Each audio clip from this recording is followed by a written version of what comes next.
Gravity by Brian Wiggins. Gerard received an unlikely lesson in physics while photographing the happy couple. He had learned about the physics of freefall at some point in high school, to be sure, but he remembered next to none of it. He knew Joey and Katie through friends, or rather, through friends of friends. He had seen pictures of them on social media from time to time, in passing, and had merely let the pictures pass in the background, as he had so many others. How was one to keep up with all the goings-on in people's social lives, what with everyone sharing every moment of every day? When they asked him to photograph their wedding, he jumped at the opportunity. They were on a budget and couldn't afford a real photographer, and he needed a few extra dollars. He wasn't offended by not being a real photographer. Though they never referred to him that way, it was implied. After all, he knew he wasn't a true professional. He only had the one lens. The happy couple certainly had ideal weather for their big day. A crisp morning, a thin veil of mist had clung to the streets and sidewalks, drawing the cacophony of leaves of the trees on Independence Mall into greater contrast. The chill of the morning gave way to a pleasant day, not too hot or too cold, a breeze more comforting than chilly throughout the day. Perfect light. It made Gerard's job that much easier to deliver some great photos. Photos with the bridal party in the morning, nuptials at the Basilica in the late afternoon, followed by some of Joey and Katie in Center City after the ceremony but before the reception. The newlyweds only had eyes for each other, and Gerard let the world fade into the background through his lens as he snapped shot after shot. He framed each shot to ensure the plethora of homeless that lined the streets didn't encroach on the captured memories. He adjusted his f-stop to make the pocked and pitted roads, nigh impossible by motorized vehicles, blur in the distance.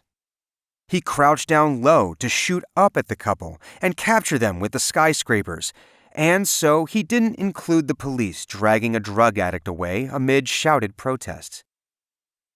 And it was in this moment that Gerard was reminded of high school physics. The pool of gravity is 9.8 meters per second squared. For every second an object remains in freefall, it accelerates an additional 9.8 meters faster than the second before, continuing to accelerate until it either reaches terminal velocity or it encounters an object that halts the fall.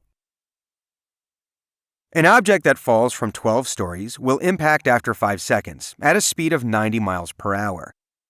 That was the approximate speed at which a human body collided with the roof of a parked car, cratered, exploding glass 360 degrees, but with surprising little sound.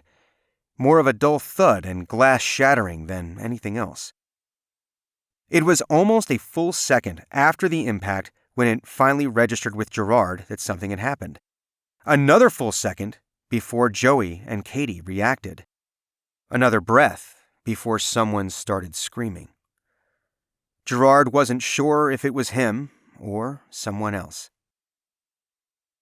There wasn't an explosion of gore, but it was clear a body rested in the crater that was once the car's roof, and it was clear that whoever it was wasn't moving. The newlyweds, who just a moment before were embracing and kissing, were transformed by the moment. The groom was wide-eyed and nearly hyperventilating. The bride had hiked up the front of her gown and was running over to the car. Why was she doing that? Did Gerard remember seeing a picture of her in scrubs at one point? Or was that someone else on his social feed? A siren began to wail in the background, and a crowd began to gather. Confused shouts and questions filled Gerard's ears, but nothing registered. He didn't know what to do with all of the information that was in front of him. So he lifted the camera and started shooting. He didn't know if it would help. He didn't know if it was appropriate. But it was something, and he needed to do something.